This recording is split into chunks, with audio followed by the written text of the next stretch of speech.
You ain't boosted. You ain't boosted, boy. You ain't boosted like them boosted boys. You ain't boosted. You ain't boosted, boy. You ain't boosted like them boosted boys. You ain't boosted. You ain't boosted, boy. You ain't boosted like them boosted boys. You ain't boosted. You ain't boosted, boy. You ain't boosted like them boosted boys. Et bien voilà, nous y sommes. Je vous l'avais promis dans la dernière vidéo. Aujourd'hui, on va le réaliser. Ça va être la prépa la plus stupide qui n'a jamais été faite sur un 125 cm3. Les dieux des 125 cm3 vont sûrement me bannir du paradis pour ce que je vais faire aujourd'hui. Le but n'est pas de savoir si ce moteur il va péter ou non. Ça ne sert à rien de me le dire en caps lock, en commentaire. Ah, ton moteur il va exploser. Je sais, on le sait tous. Le but n'est pas de savoir si oui ou non il va péter, mais c'est de savoir à combien il va péter. Pour cela, je vous explique. On va commencer par lui mettre un petit compresseur, un AMR 500. 500, ça veut dire 500 cm3. Autrement dit, ce compresseur a 4 fois la cylindrée du moteur qui va l'accueillir. Donc ça coûtait 200 balles. Et si je voulais prendre le modèle en dessous, le AMR 300, donc 300 cc, c'était 70 € de plus. Déjà qu'il y a 700 balles de matos ici pour la science, pour faire péter un moteur. Déjà, c'est un peu stupide. Donc voilà, j'ai pris celui-là, le 500. J'ai choisi, j'ai acheté, maintenant on assume. Ensuite, ça ne sert à rien de mettre du boost dans un moteur si tu ne lui mets pas de l'avance à l'allumage. Tous les ricains qui mettent des compresseurs à la con, ils ne règlent même pas ni le mélange air-essence, ni l'avance à l'allumage. Ça ne sert à rien. Donc c'est pour ça qu'on va essayer de faire quelque chose d'à peu près intelligent, même si c'est stupide. Donc voilà, ça c'est un CDI programmable. Ça m'a coûté 100 balles sur AliExpress. On va voir si ça marche, on va voir si on arrive à programmer ça. J'ai acheté un radiateur d'huile pour faire refroidir autant que possible le système parce qu'on n'aime pas que ça cliquette. Une blowjob valve, sonde lambda et son analyseur, donc voilà, AEM. J'ai acheté une plaque de cuivre, rien que ça c'était 20 balles, putain j'en reviens pas. C'est 2 mm de cuivre dans lequel on va tailler, on va fabriquer un joint de culasse qu'on va mettre sur le moteur pour le décompresser. Et enfin, cette fois, on joue dans la cour des grands. Ça, c'est de la vraie noce, c'est pas de l'oxygène. J'ai présenté le matos, il n'y a plus qu'à. Bon, ça c'est clair, l'objectif final, c'est de prendre le moteur et lui booster sa grosse race. Mais pour le faire un minimum intelligemment, il faut qu'on connaisse précisément le rapport air-essence, histoire de pouvoir régler, doser pour être un petit peu trop riche, plus riche que le stoichiométrique, pour à la fois refroidir le cylindre et le piston avec l'excès d'essence, mais aussi pour éviter le cliquetis quand il y aura du boost. Pour ça, la première étape, ça va être d'installer la sonde AEM.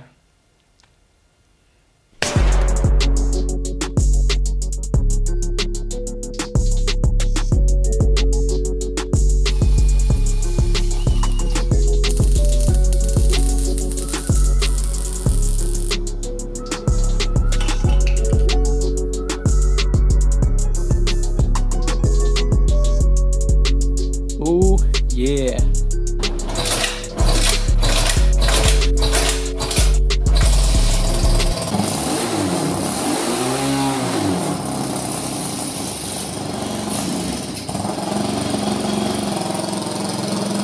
Alors là, ça me fume parce que c'est le Ovid du montage qui vous parle actuellement. Vous avez vu, mon AFR, ma sonde, c'est complètement à l'ouest. Ça part dans du 28 et depuis 3 semaines, depuis que je bosse sur ce truc, j'étais persuadé à 100% que 28 et tout d'AFR, ça voulait dire que tu es ultra riche. Alors qu'en fait, pas du tout. C'est tout le putain de contraire. Quand tu as 28 d'AFR, ça veut dire que tu es méga pauvre et que tu n'as pas assez d'essence. Et moi, vous allez voir de toute façon dans le reste de la vidéo, parce que j'ai laissé tel quel, vous allez le voir que j'essaye, je rachète des carbus et je rachète des gicleurs et à chaque fois je vois que ça ne marche pas parce qu'en fait j'appauvris encore plus le mélange que ce qu'il est déjà parce que j'ai pas tilté putain que 28 c'était pauvre pas riche. Donc voilà, je laisse la vidéo telle quelle, vous allez voir à quel point je suis con et à quel point je sais pas de quoi je parle. Donc moi ça m'a tué au montage d'être aussi con et de toute façon j'y peux plus rien, tu vois, je peux pas tout changer la vidéo. Donc voilà, apprenez de mes erreurs. Quand tu es au-dessus de 14 d'AFR, ça veut dire que tu es pauvre et quand tu es en dessous, ça veut dire que tu es riche. Donc c'est justement ce que je cherche aujourd'hui, mais peu importe. Dans tous les cas, pour diluer mon sel ou pour en rajouter, je suis passé sur le réseau électrique. Donc j'ai fait le faisceau électrique et le CDI programmable. Donc en ce qui concerne le faisceau et le CDI programmable, j'avais, pour ceux qui ont suivi le live qui s'est déroulé samedi soir, j'avais expliqué quelques petites choses donc potentiellement qui pourraient vous être utiles. Je ne ferai pas de rediffusion en public de ce live, mais je vous mets un lien dans la description. Vous pouvez accéder au live si jamais vous voulez avoir des petites infos en plus. Voilà, je ne vais pas le mettre en public parce qu'un live, c'est un live, tu vois, c'est moins dynamique qu'une vidéo. Donc ça nique le feed tout simplement de ma page YouTube. Et puis ça nique le fait que ce soit un live tout simplement. Concrètement, la difficulté de ce faisceau, c'est qu'en fait ce moteur, il est censé travailler avec un CDI AC, donc courant alternatif. Parce qu'en fait, ces trucs-là, ces bobines, en tournant, elles génèrent un courant alternatif. C'est normal, c'est des bobines, c'est un générateur. Et ici, ça sort sur ce fil noir et rouge, ça sort genre du 70 volts. Et mon CDI, il travaille à 12 volts, pas 70 volts. Donc ce fil-là, on ne va pas l'utiliser. On va utiliser le bleu blanc, qui est en fait le signal du capteur. Ici, ça, c'est un capteur de position du vilebrequin. On peut appeler ça comme ça. Il y a une petite cam là. Et cette petite cam, en tournant, en passant devant le capteur, va déclencher le signal et va déclencher l'allumage. Et c'est à partir de ça qu'on va régler l'avance. Ici, j'ai le jaune et le blanc. Je ne sais pas exactement comment ils fonctionnent, mais concrètement, ils vont partir sur le régulateur. Et le vert, ça sera une masse. Ici, j'ai fait un petit paint à la va-vite du schéma que je suppose être bon. Tu vois, j'ai inventé la moitié du truc qui se trouve sur ce schéma parce que la notice AliExpress du CDI programmable qu'on a ici, elle est vraiment pas claire du tout. Par exemple, le kill switch, c'était pas clair, donc il ne sera pas du tout ici le kill switch. Donc, les fils du moteur qui vont se dispatcher à la fois à l'allumage donc de la bobine d'allumage. Ici, ça va partir dans le régulateur de tension pour charger la batterie. Ça va partir dans la sonde AEM, ça va partir dans le télescope IMP, dans le CDI programmable. Ça, c'est deux fils, comme je vous ai dit, je ne suis pas sûr de tout ce qui se passe dans mon schéma. Donc, j'ai laissé deux fils qui vont potentiellement me servir pour le kill switch. Et ici, j'ai tous mes plus en fait qui vont partir dans des fusibles. Là, vous allez dire, Ovid, pourquoi tu mets des fusibles? T'es une tapette ou quoi? Alors, oui, quand il s'agit d'une sonde AEM que j'ai payé 230 balles et un CDI programmable que j'ai payé 90 balles ici, oui, je suis une tapette, tu vois. Donc oui, j'ai mis des fusibles, un interrupteur général et le plus, le moins de la batterie. Et j'espère ne pas m'être trompé dans mon schéma électrique. Sinon, non seulement ça, je le brûle en 2 secondes, mais en plus, il y a le port USB, ça va envoyer 70 volts là-dedans. Finito, bye bye.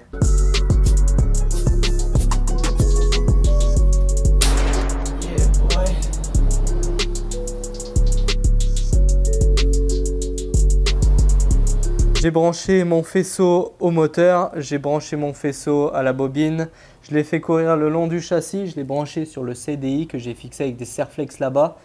J'ai mis mon régulateur de tension en dessous, vous ne le verrez pas parce qu'il est caché, tu vois, mais il est par là. Et j'ai fait courir aussi les fils d'alimentation donc dans une boîte. J'ai fabriqué une boîte en bois. Alors là, pour la faire, je vous avoue, j'ai dû vomir un paquet de fois. J'ai encore dû travailler le bois et user de pistocol pour cette merde. Le chewing-gum show, sticky boy. Et ça, c'est pas moi qui le dis, c'est l'article 13 et l'article 11. On a la boîte à fusibles, l'interrupteur général. D'ailleurs, on va l'allumer. On va voir ce que le CDI dit. Ça veut dire que c'est bon. La sonde d'AFR, elle s'allume. Tout s'allume, tout fonctionne. Enfin presque, parce qu'avant, il faut mesurer l'offset, c'est-à-dire le décalage entre le PMH et la position du capteur, donc l'angle de décalage entre les deux. Pour ça, j'ai imprimé cette merde là, ce vieux papier, j'ai découpé, j'ai mis dedans, j'ai regardé un peu au pifomètre et puis j'ai relevé une trentaine de degrés. Là, sûrement, je vous vois venir en commentaire les suceurs qui vont dire il faut être précis pour le PMH. Alors, oui, il faut être précis pour ce genre de mesures dans le cas où tu as un vrai moteur avec un disque avec 36 dents moins une ou une vraie config, tu vois, un truc précis. Mais là, clairement, la précision s'en bat les couilles parce que le volant moteur, il a une seule cam. C'est-à-dire que pendant la révolution, à part le moment où la cam passe devant le capteur, sur tout le reste de sa trajectoire, le CDI et le capteur, ils n'ont aucune idée de la position du vilebrequin. Donc clairement, on n'est pas au degré près ici, tu vois. Genre, c'est une mesure linéarisée sur je ne sais pas combien de millisecondes de RPM. Bref. J'ai mis une trentaine de degrés dans le PC et allez à Jecta Est. Et c'est pas encore fini parce que maintenant il faut que tu mesures le trigger voltage, c'est-à-dire le voltage d'activation du capteur. Donc à chaque fois que le volant moteur va tourner, le capteur va détecter des impulsions qu'on va mesurer avec un oscilloscope que j'ai pris d'ailleurs chez Gang Banggood, donc ça fait plaisir, ça faisait longtemps. En gros, on aura des petits pics entre 1 volt et 3 volts, grand max je pense, parce que c'est un capteur inductif, c'est-à-dire qu'il possède que 2 fils et il est aimanté au bout, donc c'est pas un capteur Hall. Et donc voilà, ça va sortir des petites tensions qu'on va mesurer les pics avec ce petit machin tout mignon. Bon, ben on a 10 volts, c'est cocasse, donc ce que j'ai fait c'est que déjà de 1 j'ai pas compris pourquoi, et de 2 j'ai laissé ce qu'il y avait d'origine sur le CDI, genre 1, je sais plus combien de volts. De toute façon, je pense que c'est le trigger, c'est toute tension qui est au-dessus qui va être détectée. Donc en vrai, j'espère que je vais rien cramer. Oh.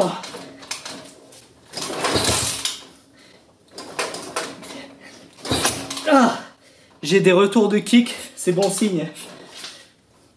Ok. Alors attends. Ah, putain, il est si dur à kicker. Maintenant qu'il y a la batterie, ça tire une charge énorme sur les bobines.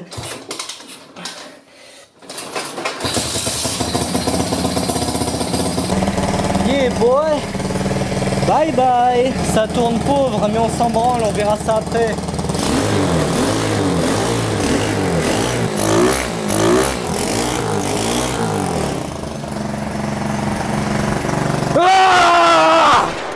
Alors j'ai fait chauffer le logiciel offert par le vendeur du produit. Je vais brancher le câble USB.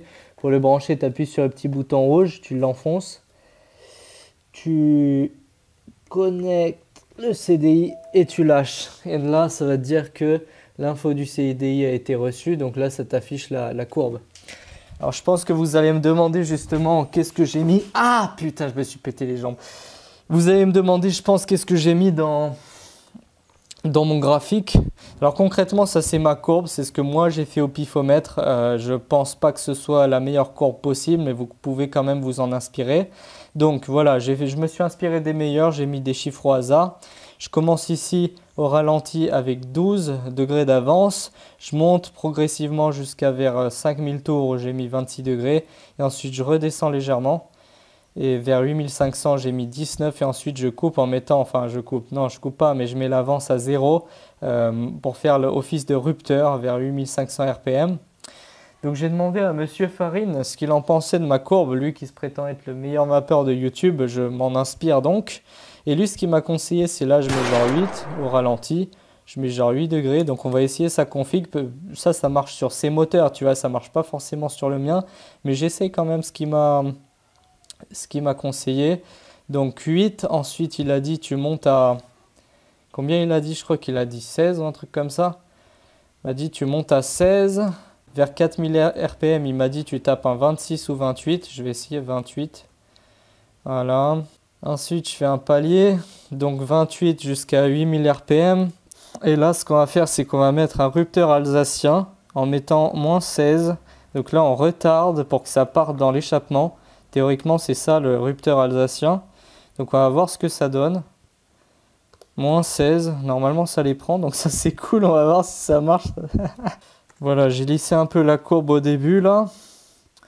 Et maintenant, ce qu'on va faire, c'est qu'on fait write. Et normalement, ça part dans le CDI. Boum. On déconnecte notre merde. Et on envoie la sauce.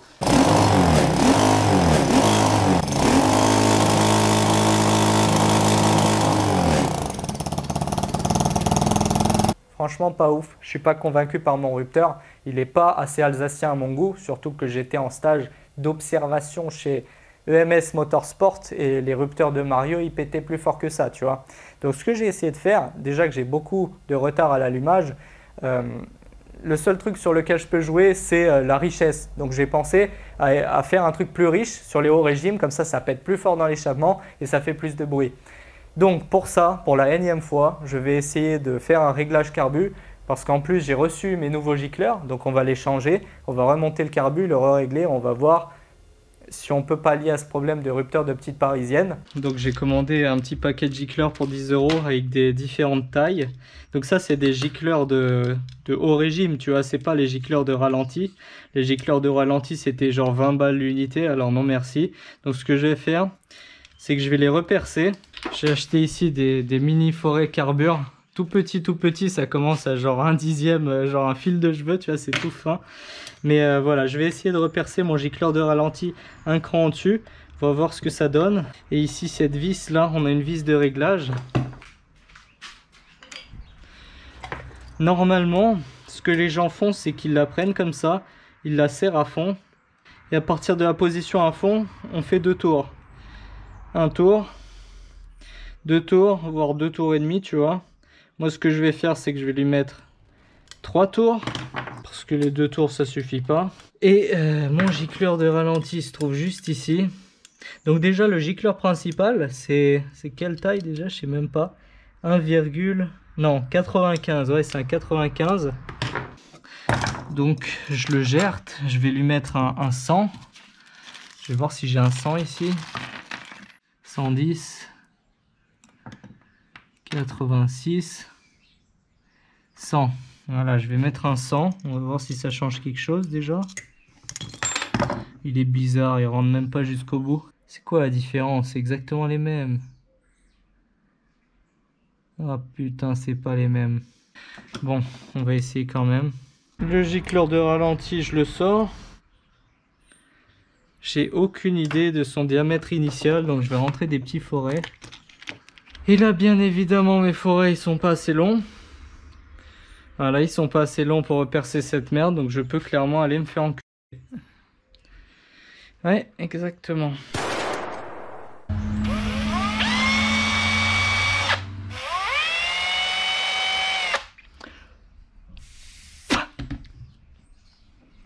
Bah putain, j'ai réussi.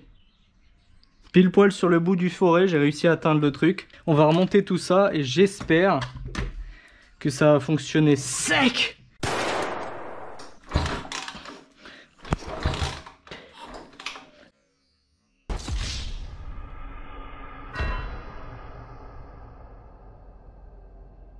Bah ça a plus jamais redémarré. En fait le problème c'est que vous avez vu, j'avais plein de petits forêts. Mais le seul petit forêt qui était assez long pour atteindre le petit trou dans le gicleur pour le repercer était genre 3 fois trop gros. Donc en gros, à chaque coup de kick, quand j'essayais de le démarrer, je noyais le moteur direct, il y a toute l'essence qui partait dedans, il était choke me daddy. Donc c'est trop tard, maintenant je craque mon slip et j'ai commandé un nouveau paquet de gicleurs de ralenti que j'avais dit que je ne commanderais pas. En attendant 3-4 jours qu'ils arrivent, et en partenariat avec le sponsor d'aujourd'hui, Evolution Power Tools, on va fabriquer un collecteur full inox pour le superchargeur. Et oui, monsieur. Alors en fait, le compresseur que vous voyez là, quand il arrive chez toi, quand tu l'as commandé, eh bien, il est équipé de base avec ses collecteurs tout nuls en plastique. En plus, ils ont un diamètre trop large. Donc nous, ce qu'on veut, c'est des collecteurs stylés en inox. Donc la première étape, ça va être de découper des plaques qui vont venir s'adapter ici, percer d'un trou et faire partir les tuyaux d'admission de chaque côté du compresseur. Transition.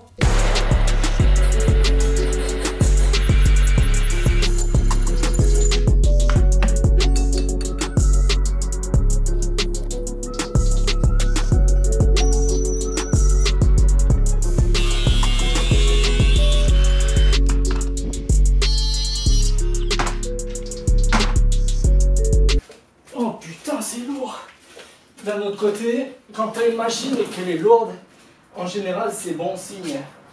De base j'avais déjà l'évolution R255 là, la scie multimatériaux mais plutôt axée bois, on va pas se mentir. J'ai fait l'atelier avec, je l'ai depuis genre 5 ans et c'est de la grosse bombe tu vois avec les disques insert carbure et tout. Mais quand tu commences à entamer de l'inox ou des gros tubes, des profilés épais, ça vibre, tu vois, c'est pas du tout fait pour. Et vous allez me dire pourquoi j'ai pas fait ça avec ma scie classique, la scie à ruban.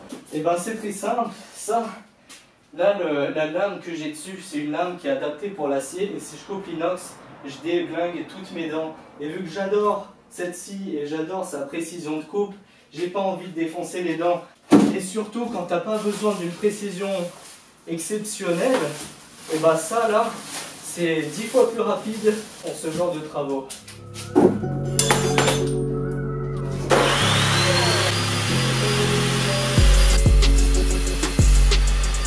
C'est même pas chaud.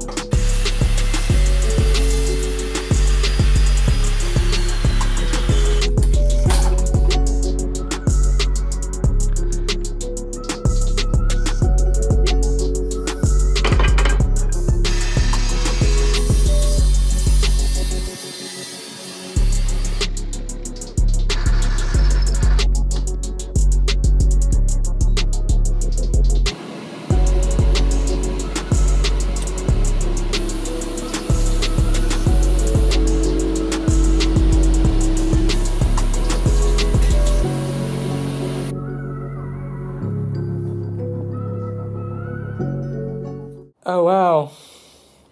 Cette surface là que vous voyez qui est parfaitement rectifiée, shiny et tout, en fait je l'ai reprise autour parce que j'ai décidé de ne pas souder en extérieur dans l'angle parce qu'on est trop proche des trous des vis, donc les têtes de vis vont pas passer. Et ce que j'ai fait, c'est que j'ai soudé en intérieur après avoir fait un épaulement autour. Et ensuite j'ai rectifié, donc j'ai rectifié la surface pour avoir un truc magnifique et parfaitement étanche. Tryhard ça monsieur. J'ai fait un potty collecteur, je suis proud of myself. Et cette-ci, j'en suis bien content parce que c'est même plus précis que prévu.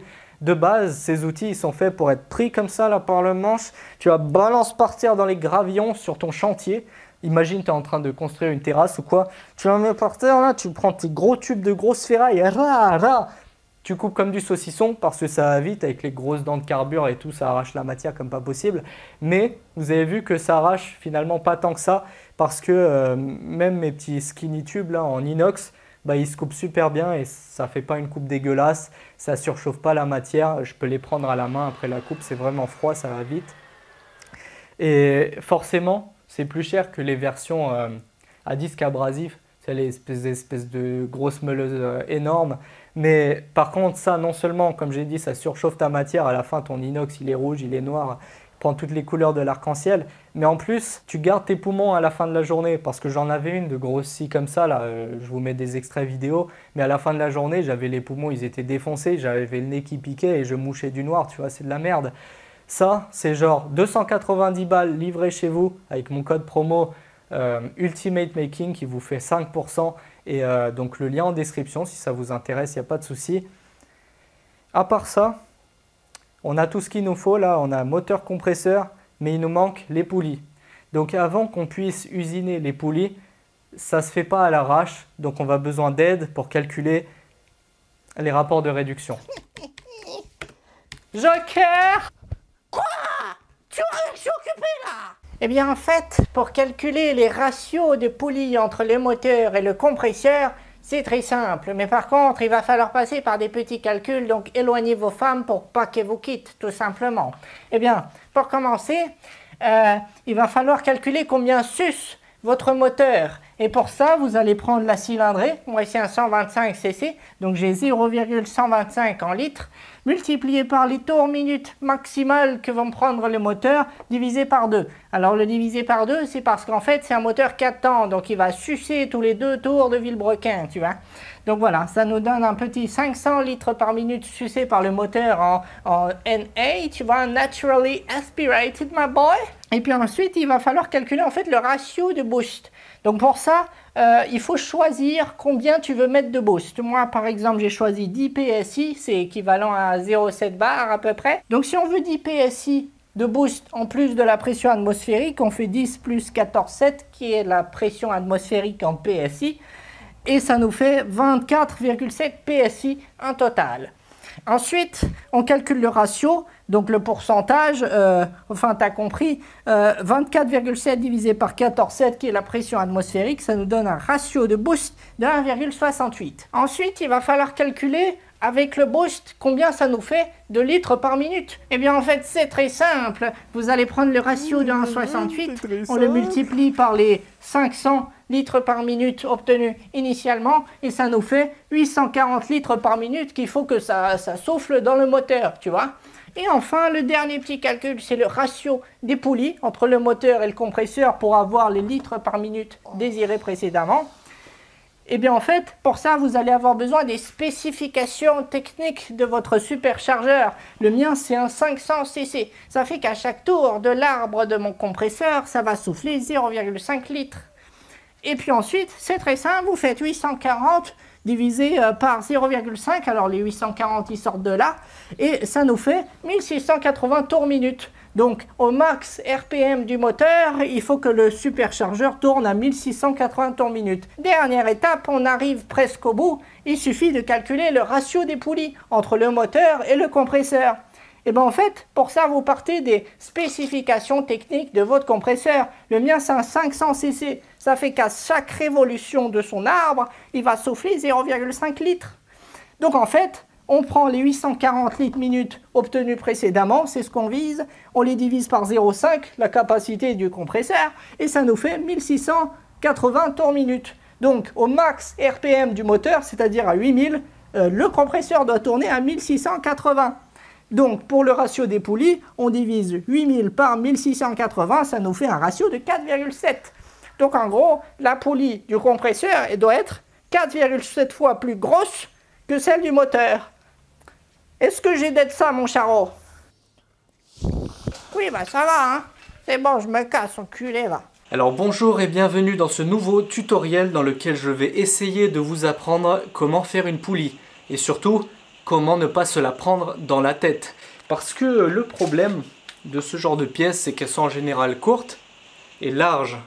Finalement un peu ce qui plaît aux femmes, mais moi ça me déplaît pour une raison, c'est parce que les serrages vont être systématiquement très petits, donc on va serrer sur sur quoi, même pas un demi-centimètre, et on va faire cette poulie en anticipant un maximum les étapes et en réfléchissant bien comment minimiser les risques de se la prendre dans la tête. Et donc la première étape, c'est qu'on va prendre la pièce par le téton, on va la mettre dans le mandrin et on va réduire son diamètre à la cote nominale qu'il y a ici, donc diamètre 120.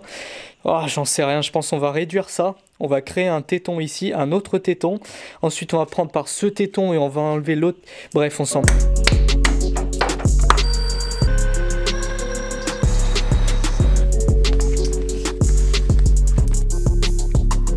Donc là pour faire ma poulie j'ai tronçonné, donc j'ai fait 2 tronçonnages parce que mon outil fait 3 mm et moi je voulais 4,5, et 4,5 ça correspond en fait à ma profondeur nominale de fond de gorge. Donc maintenant que j'ai fait une gorge comme ça, il faut enlever un petit peu les parois sur les côtés, donc avec un angle de 19,15 degrés. Donc pour ça on va venir incliner ici le porte-outil, on va l'incliner, on va venir faire des passes comme ça en biais.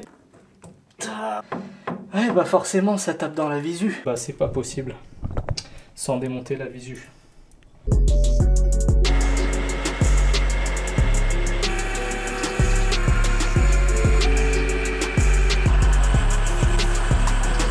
Waouh, c'est beau, c'est shiny. Vous connaissez la technique américaine du balai à la soufflette?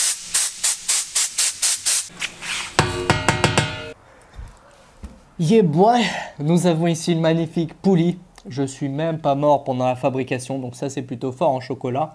Par contre, l'arbre de mon superchargeur, il possède une clavette. Donc je dois faire une rainure de clavette en interne de mon alésage. En externe, je peux le faire à la fraiseuse, mais en interne, j'ai pas d'outil pour claveter. Pour mortaiser, rainurer, bref, t'as compris. Par contre, vous me connaissez, étant riche du cœur, je possède bien évidemment des techniques de roumain. Oh.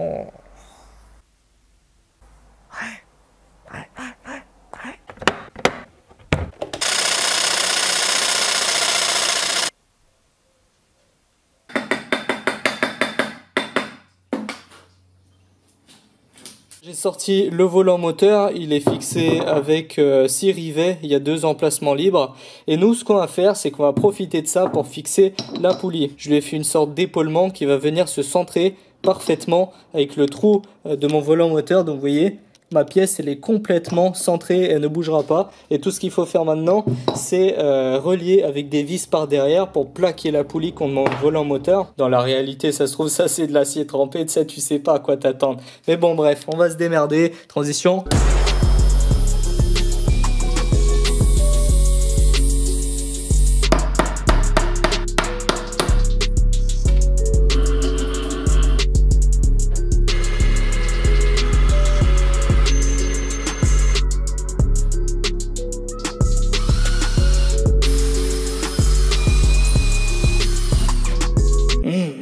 Shop Cream Pie. Shiny boy. Putain, c'est chiant de visser à une main et filmer en même temps. Travail de pimp, ça. Alors, on a nos 2 poulies, sauf que, plot twist, j'ai pas du tout respecté les rapports de Jean Puceau. Jean Puceau, tout à l'heure, il m'a dit que ma poulie, ça devait être genre 4,5 fois plus gros que celle du moteur. Mais si je l'avais écouté, je me serais retrouvé avec une poulie de genre 30 cm. C'est totalement con. Donc, j'ai pas du tout écouté JP. J'ai fait une poulie qui est seulement 2,5 quelque chose fois plus grande que celle-là. Et donc, théoriquement, là, je suis censé avoir genre 1 bar 4 au lieu de 0,7 bar. Ça commence à être vachement con, je ne sais pas ce qui va se passer. Tout ça parce que je suis un gros rat et j'ai pas voulu prendre le petit superchargeur, tu vois, qui était 70 balles plus cher. J'aurais moins d'emmerde, mais bon, que voulez-vous? Un pimp ne regrette jamais, vous me l'avez dit sur Instagram. Ce qu'on va faire maintenant, c'est qu'on assume et on fabrique un support pour le compresseur avec en plus un tendeur de courroie. T'en es défiant?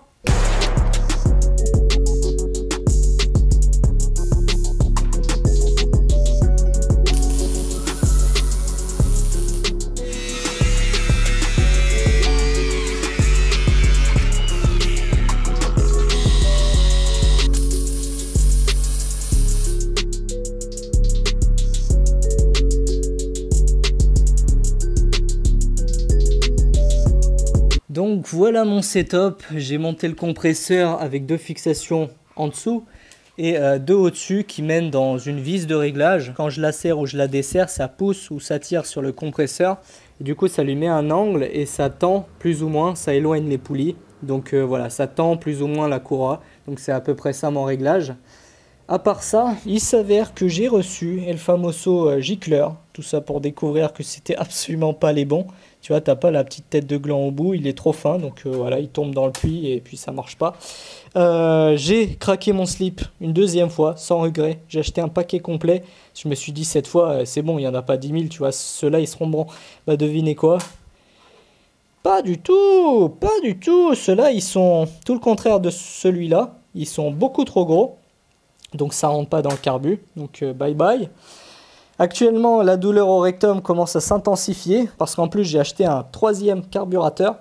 Le premier Moel KT, donc c'est les moins chers, mais le gros rat a découvert que ces carbus n'étaient pas réglables, il n'y a pas de vis de réglage d'air dessus, c'est complètement con.